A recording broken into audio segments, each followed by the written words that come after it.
This is Why Am I a Mets Fan? A podcast hosted by Samantha Croston and Ashley Wenskoski.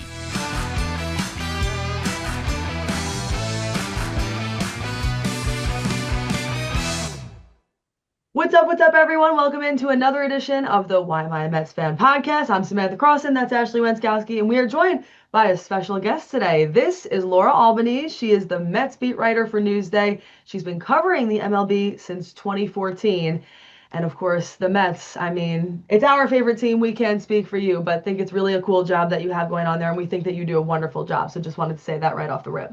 Oh, I really appreciate it, guys. Yeah, that helps me with dealing with being in Port St. Lucie for like the rest of my life. Yeah, you mentioned, so like just out of, because we're just curious, like what is your schedule as a journalist like down there? You're waking up early, you told us. Very early. So, I mean, like, generally speaking, like, sports reporters, we tend to be rolling out of bed at like 11 a.m. and be like, oh, it's an early morning. But no, spring training, a lot of the times, we're at the ballpark around 8:30-ish. 8:30 in the morning. There are workouts on non-game days. You go into the clubhouse, you talk to a bunch of the players, you go to workouts, you go to live batting practice, you get your information.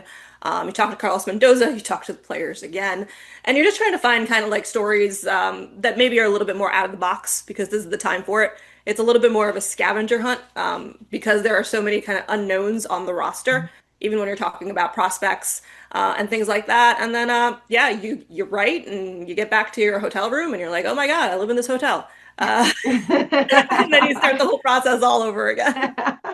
No, well, I just want to say too, we love your coverage. I think you're such a leader in Mets coverage. And as two women who love baseball and have a baseball show, anytime that we can speak to, other women that are in the room, and covering the Mets and on a baseball beat is really important to us. And we think you do a great job. So thank you so much for joining us again. But let's just get into it. Let's get into Mets spring training. Let's get into some of the new faces. I know, obviously, this is a Mets team that looks vastly different than the past couple of years in Port St. Lucie.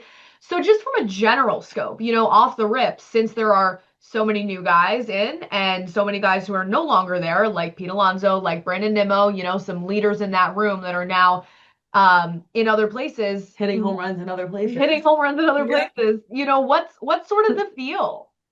Honestly, it's a lot better than I thought it would be. And I don't say that like in a way like to talk poorly of any of the players that came here because by and large, I think all of them are considered really good clubhouse guys. It's just more of a case of like, oh no, these are new guys, and it's going to take time to create chemistry. It's going to take time to create camaraderie. But right off the jump, it looks like they've created a really good balance of personalities. You've got your focused kind of like your focused like clubhouse guys who are a little bit more on the serious side and quieter, like a Marcus Semien, maybe a Bo Bichette, Francisco Lindor. Then you got your more lively guys. You got your Freddie Peralta, who is just like the most gregarious human alive. Soto seems to be having a whole lot of fun. Like you see him interacting a lot with a lot of the players, and he's laughing and he's joking around. And the kids are still there, and I do feel like that brings a little bit of levity to kind of the proceedings when you've got like a Jonah Tong and a Christian Scott, and now you have, even though he's on the quieter side, Carson Benj, and that kind of youth movement helps a lot. So far, so good. I mean, they're having fun out there. They're enjoying each other's company. There doesn't seem to be any tension. I feel like at some point last year, and a lot of this has to do with like not playing well and things spiraling out. The clubhouse felt a little bit tense. It felt like very, like, oh my God, we have these expectations on us. We better deliver. And now they're just kind of like feeling it out. I do feel like, as much as this is a billion-dollar business, you do have to have a little bit of fun because fun allows you not to play tight. And when you don't play tight, you don't maybe make those mistakes that can tank a season. I think that's such a great point. I mean, if you don't mind, I know that you just took a little bit of a beat on this, but it's funny. We've talked a lot on this podcast about, what the clubhouse must have felt like last year and the culture and just this idea that something just felt a little bit off, even if we couldn't quite put our finger on what exactly it was. Did you ever get any clarity on that as far as, what the tension was there? Was it just that the team wasn't playing well, or did it feel like there were other underlying factors there that in some way contributed to the breakdown of the team? I think part of it had to do with less like the onus of expectation. You think about the 2024 team, they kind of came in with almost no expectations. The 2025 team, suddenly you have, the highest paid player in North America and Juan Soto joining your team, and it's World Series or bust. And I think that that can kind of put a pretty heavy burden on a group of players. And like just by nature of like human beings, you're going to gravitate to the people that you gravitate towards. And so when things are going great, that works awesome. Suddenly everyone's having fun and they're joking around and there's a concert in the middle of the field and all this other stuff. And when things are going poorly, there can be like a little bit of a disconnect. It's not, that these guys hated each other. They were all super professionals. They were all cool with each other. But I do feel like Carlos Mendoza had a really good point when he said it was a corporate clubhouse. It just felt like very heavy sometimes. And when you get that sort of heaviness, I think sometimes it can lead to like when you're under pressure, when anyone is under pressure, you start looking around and you start going, well, is this guy pulling his weight? And is this guy pulling his weight? And is that guy, and I just feel like that's a human reaction. The greatest creator of chemistry is winning. And I think that once things started kind of like falling off the rails, the injuries started hitting, all this kind of like aggravation and all this stuff, they were not at that point built to overcome that in the way that the 2024 team was, because the 2024 team, for lack of a better term, was playing with house money. Yeah, I think that's such a great way to put it. And I think, we saw the emphasis, like you mentioned, this offseason on bringing in guys who are known to be good clubhouse guys, right? Simeon, Bichette, Peralta. I think there certainly was a focus there from David Stearns and from Steve Cohen to kind of improve the chemistry and improve the atmosphere in any way that they could. I want to just pick your brain. What was your initial reaction to Steve Cohen saying last week, that under his ownership, they will never name a captain? I know the first guy that came to everybody's mind was Francisco Lindor, because obviously he's been around the longest. He's the guy that you sort of look to in that room. But Lindor aside, really just in the broader picture, what did you think about Cohen going out on a limb and saying that? I don't mind it necessarily. I feel like captains are kind of overblown in baseball. And there are not actually that many of them if you look at it. The Mets certainly haven't had one since David Wright. And I actually asked Darryl Strawberry about this today because he was over at spring training, and he's like, it doesn't matter because okay, like so on the '86 team, Keith Hernandez had the C on his chest, but as far as I was concerned, Gary Carter was also the captain. Like both of them were kind of like the emotional captains. And I think, Cohen made a pretty good point, which is just like clubhouses change constantly. So a person that you can look towards as the captain of your team, like a Lindor, maybe, like it doesn't resonate the same way when there are new players constantly like flitting in and out and in and out. In addition to that, you have to, the fact that Juan Soto is only 27 years old, there's going to be a certain point where I already feel like he's stepping into more of a leadership role. And that can make things a little complicated when you have somebody with the official C on your chest. I also felt like it wasn't as cut and dry last year. People see Lindor as the face of the franchise in that way, as a leader in that way, but in a lot of ways, Brandon Nimmo was too. So, do you pick Lindor over your homegrown talent? Does that cause hurt feelings? Does that kind of like cause a division in the clubhouse? Sometimes it's more trouble than it's worth.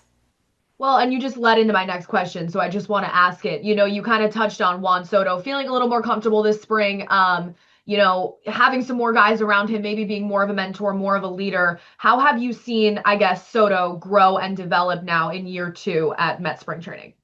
I mean, I think he's 100% the same guy. I mean, one thing about Soto, he's been doing this since he was basically in diapers. So, like, he is a ball player, for lack of a better term. But, last offseason was kind of a hectic offseason for Juan Soto because, of the sweepstakes of where was he going to go next. And he's had such a nomadic existence going from the Nationals and the Padres and the Yankees and over, a fairly short period of time.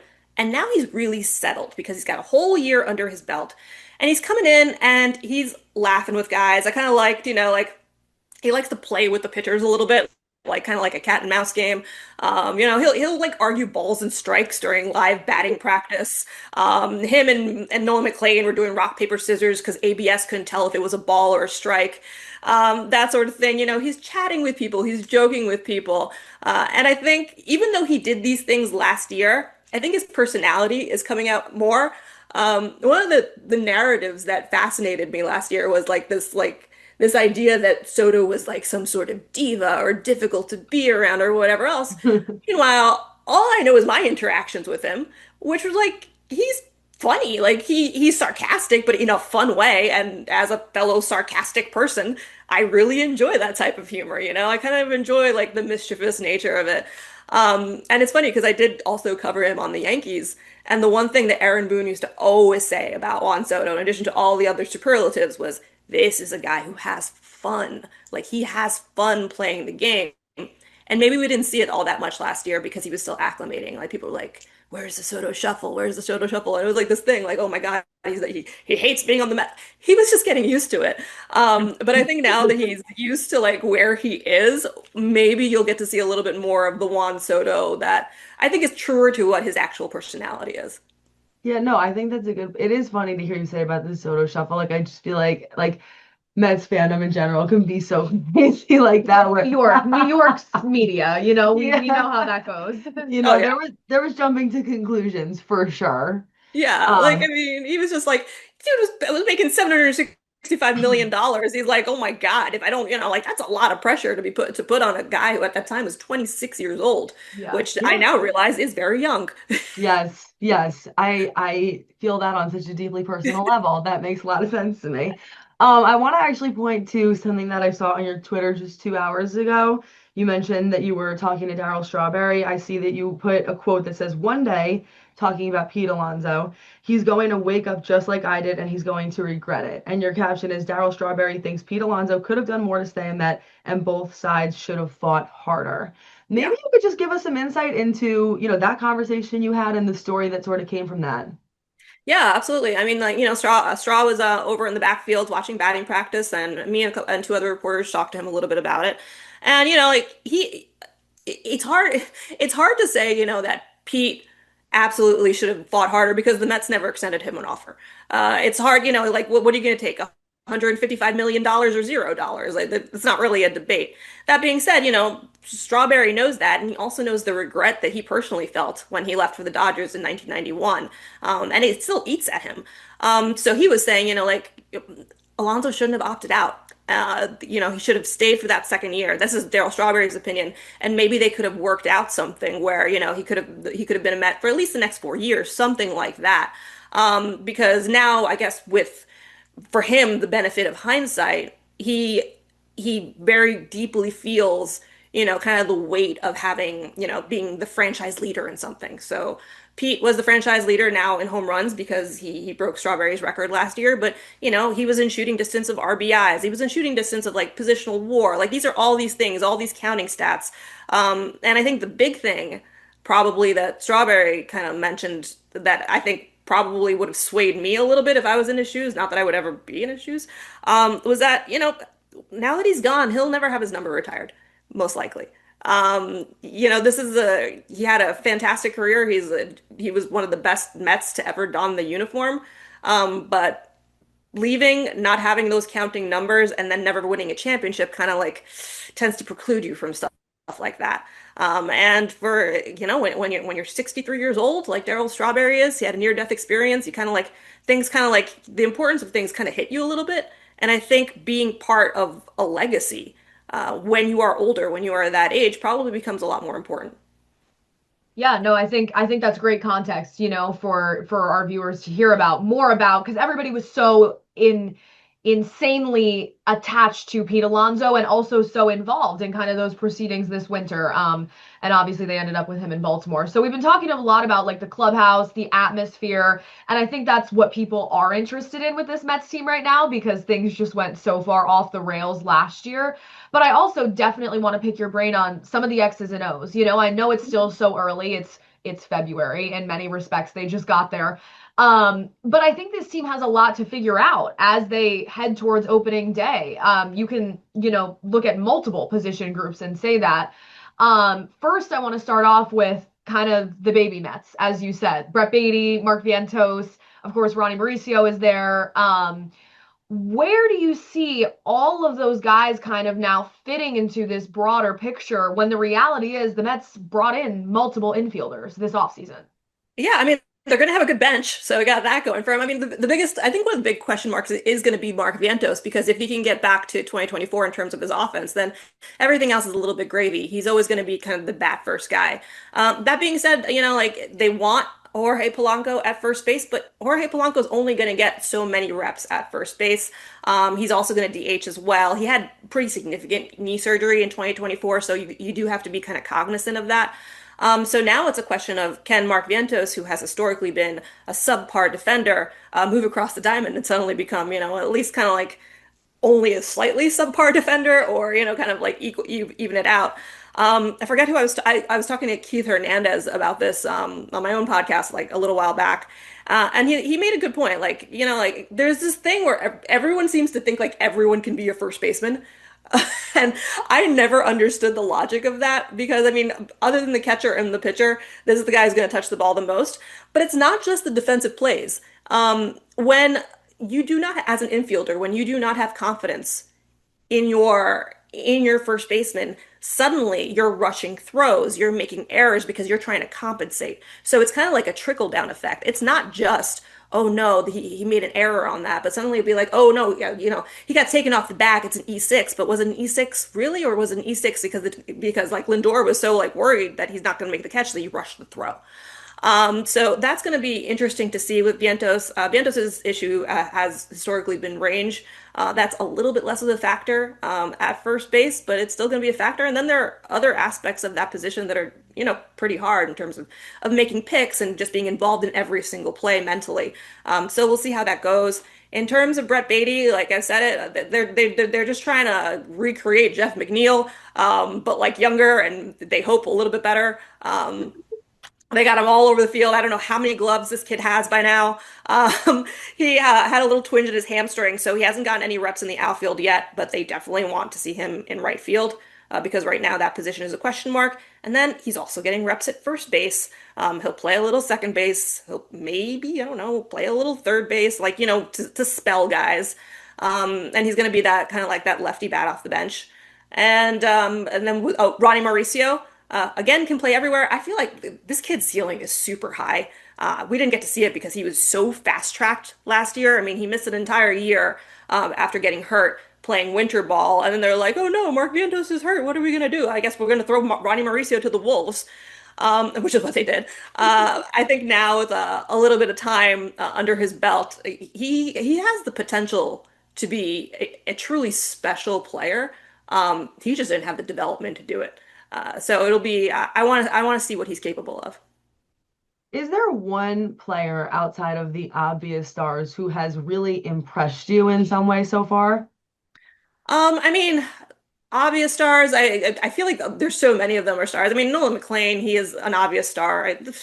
Man, the kid is nasty. Like the fact that he's working on a cutter and changeup. He had all those in his repertoire, but the fact that he's working on a more like watch out, like you got a guy who has essentially six pretty nasty pitches, and you have the high spin rate on the curveball, and then you got to have this changeup that doesn't have any spin rate at all, and it's really confusing, and so like he's obviously extremely impressive. There's some eyes. I haven't seen too much of him, but there's a lot of intrigue surrounding the other guy in the Freddie Peralta trade, Tobias Myers. I felt like. And I even asked Stearns about this. It was either, I want to say it was GM meetings, about kind of like, hey, it'd be good. What do you think about a true long reliever? And Tobias Myers is impressive. The fact that he can start and also pitch out of the bullpen in a long relief role. The Mets last year were felled by starters who couldn't even pitch 5 innings. So to have that as an insurance policy, and a lot of people are impressed with this guy. I'd like to see a little bit more of him, kind of have my own eyes on him. Who else? Just going around the locker room. Not a player, really like the addition of Kai Correa. He's been really instrumental. I got a chance to sit down with him for like 10 minutes, just super bright. It's not afraid to experiment with things, not just in terms of like the technical aspect, but of truly like rewiring athletes' brains. In a way where fielding can become a little bit more second nature, which is important when you have so many guys playing out of position. Yeah, well, you just said it, and I mean, I know we've sort of been talking about it here all along, but so many guys playing out of position, right? You have the baby Mets, we talked about Vientos, Baty having to move around, but you have all the guys that they brought in that are now playing out of position too, right? Bo Bichette, Polanco in some respects. What do you think about that strategy from Stern this offseason to sort of just be like, we're gonna throw some darts at a board here? I mean, okay, so I love the lineup. I think the lineup is great. I think Stearns went out there and really built a well-balanced lineup. It gets a little bit weaker down towards the bottom, but I think it's better than last year's. This is interesting. Like you asked Stearns about it after Bichette's introductory press conference, and he's like, on any given day, we could have on most days we'll have four shortstops on the infield. And it's like very much like that joke. It's just like, why don't you make the entire airplane out of the black box? And everything will be okay. But it doesn't really work like that. There's a lot of acclimating to do. I was talking to Howard Johnson, Hojo, who played shortstop. He came up as a shortstop, but major league, he played mostly third base, a little bit of shortstop, and he's like the angle is completely different. When you're a shortstop, yeah, you're supposed to be the best, most athletic player on the field, but you're looking at the point of contact when the ball is coming at you. When you're at third base, most of the time you're looking at the back, some guy's back, and you have to kind of like read that. And that's why even though maybe the ball comes at you pretty fast at shortstop, it actually can feel a little bit faster when you're at third base, and they call it the hot corner, especially when you got like kind of those like the scorchers towards third base. So that's gonna take some acclimating. That said, like Bichette looked okay in his first game there. He had one throw, and the arm didn't quite look as strong as it could have been, which your third baseman needs to have a strong arm. So I don't know if that was just a one-off. His arm generally grades as average. It was his range that kind of made him a less than optimal shortstop. Polanco, he is putting in the work. That is going to be a hard transition, and that's through no fault of his own. Going from shortstop to first base is not easy work. And I think everybody knows it's gonna take some time, and it's gonna take a lot of reps, and you just gotta pray that it works. Interesting. Yeah, no, it definitely is. Last sort of like X's and O's, we'll see what happens here. Question that I have for you is regarding the rotation. You talked about Nolan McLean. Obviously, they have some of those veteran guys coming back at this point. Are Sean Manaea and Kodai Senga both kind of question marks when you consider the injury history, when you consider what they went through last year. But when you get to the young guys there too, Jonah Tong, Christian Scott coming off of Tommy John, who do you see kind of making a push to make this rotation? Who do you think could end up in Syracuse? I know it's really early to say all of that, Yeah. but just development wise, where do you think those guys are at? Like I haven't seen very much of Scott yet. But I mean, he was impressive when he came up, and then unfortunately the Tommy John. So I do feel like with the amount of major league experience he had, Tong will be on a major league roster eventually. I probably see him a little bit more starting in AAA just because he was so fast tracked. I mean, this is a kid who like, okay, you're in high A ball, you're in AA. Hey, guess what? Come save the season. Like that was a lot. Crazy. That was crazy. Yeah.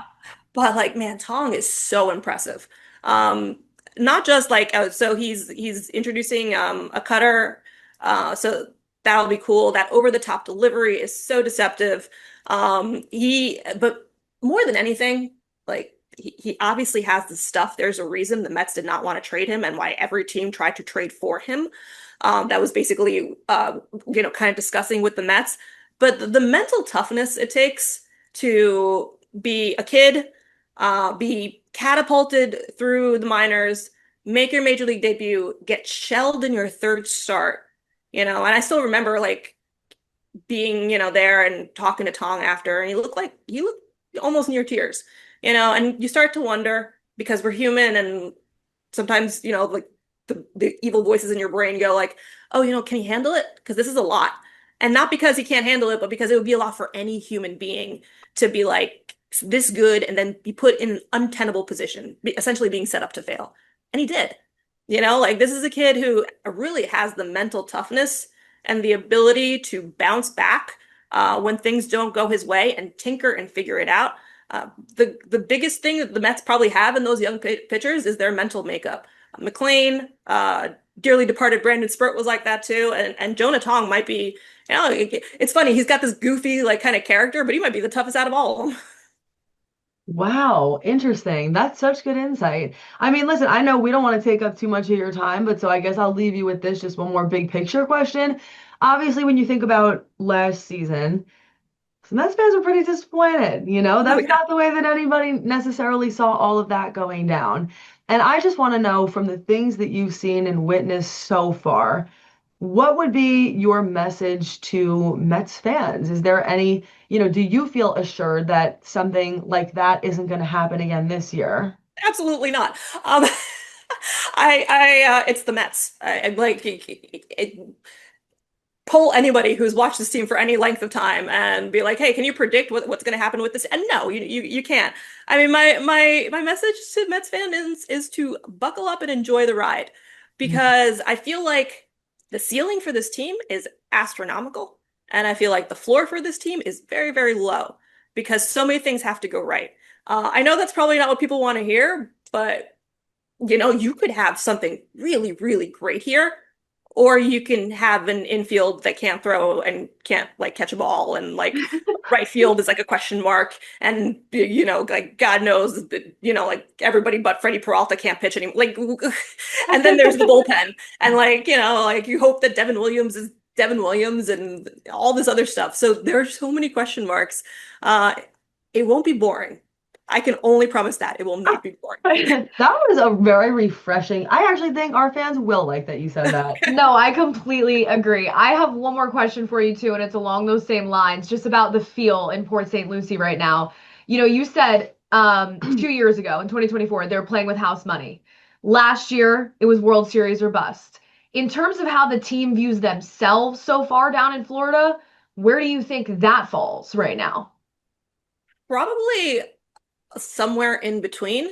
It's hard to say. Well, not really hard to say, but because like when you have a team like the Dodgers out there, where it's like everyone's already crowned them world champions, you don't really go Forever for the end of time. forever and ever and ever until there's no baseball in 2027. Like yeah, there are expectations, and certainly Steve Cohen has said very definitively you cannot miss the playoffs 2 years in a row. I do believe like this team thinks it is a playoff caliber team, and I tend to agree. But I do not think, I mean, those guys, they're competitors. I'm sure in their minds they're like, well, World Series or nothing. I think from an objective point of view, it's not the same expectations as 2025. 2025, it was the year of Juan Soto. Like, if they could do that in 2024, what could they do with this generational talent in the lineup? And then that's just not how baseball works. This has they can be really fun, and I think that's what was missing last year, is that they were not a very fun team. So we'll see. Yeah, again, it's baseball. Anything can happen. And maybe that's a good thing. Maybe the fact that it's not 2025 anymore is a good thing. I would say so. Laura, tell people where they can find you. Sure. So you can read all my stuff at Newsday, newsday.com/Mets. So that's all my stuff there. You can find me on Twitter or X, Albanese Laura, Instagram at Laura Wright Stuff, and my podcast, first time listener, long time caller, on Spotify, Apple, and all their podcast stuff. Okay. Thank you so much again for being here with us. We really appreciate you taking the time. Thanks so much for having me, guys.